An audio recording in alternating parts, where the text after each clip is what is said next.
Hi! Para sa lahat ng mga kapwa ko OFW, alam ko maraming makaka-relate nito at marami din nag-request nito. For more videos, please subscribe to my YouTube channel, Melody Lifestyle. Thank you.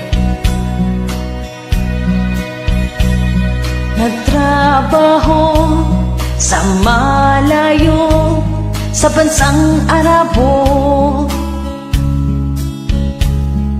Tinitiis ko, mahigpit kong amo, para may sweldo. Pero ang pamilya inaakala na marami akong pera.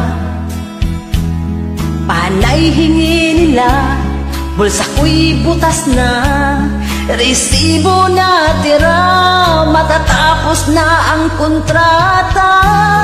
Uwing tulala, dahil walang pera, lahat pinadala.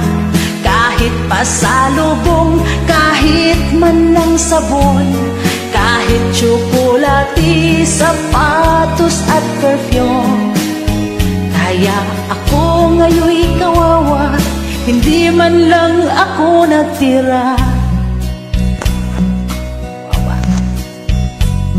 Mga kapwa ko OFW, saludo ako.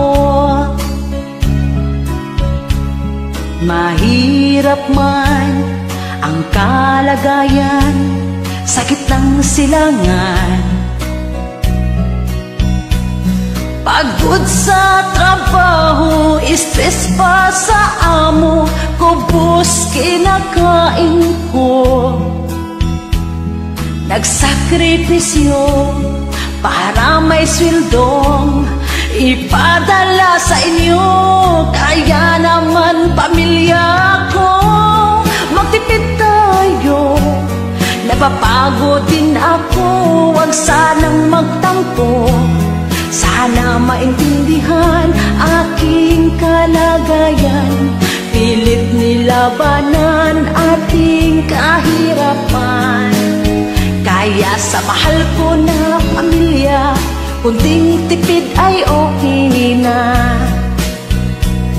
Matatapos na ang kontrata, uwing tulala, dahil walang pera, lahat pinadala.